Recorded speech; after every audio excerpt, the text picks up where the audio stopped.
The shockwave started as a whisper and quickly turned into a headline.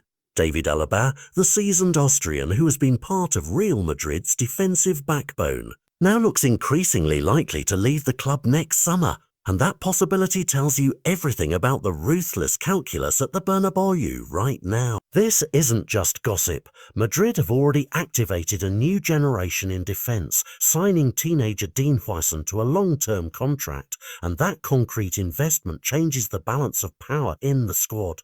Suddenly, the story isn't only about one player's twilight, it's about a club resetting priorities. For years, Alaba has offered experience, versatility and moments of brilliance, but his recent injury record, the size of his wage, and his dwindling minutes on the pitch have combined to make his place less secure. Managers are by Alonso's game time choices, giving limited minutes to a veteran option and turning increasingly to younger alternatives, have been read as a clear strategic signal. The project is shifting towards sustainable, long-term defence building rather than compensating short-term with high salary. Add the concrete fact that Madrid have already completed a marquee move for Huijsen and links to other big-name defenders such as Ibrahima Konate and Deo Upamecano appear little for blueprint for what comes next.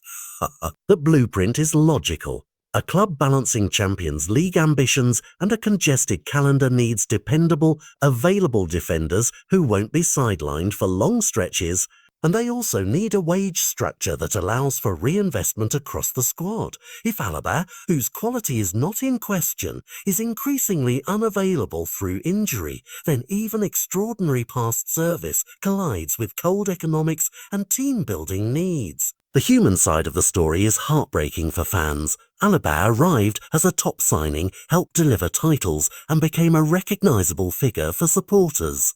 Asking whether he deserves a farewell at Madrid is the wrong frame. Instead, the real question is whether both player and club can find a dignified, practical way to part when careers and contracts no longer align.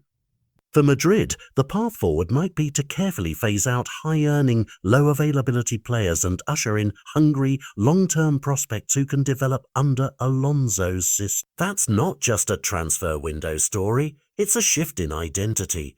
From patching the backline with established stars to engineering a renewal that could carry the next decade. The timing is crucial too. With Huijsen already signed and integrated, the club can plan a clear succession rather than a panic buy. Meanwhile, the presence of links to Konate and Upam suggests Madrid are covering multiple bases, a mix of youth and immediate experience, so the defensive rebuild could be multi-layered rather than a single swap.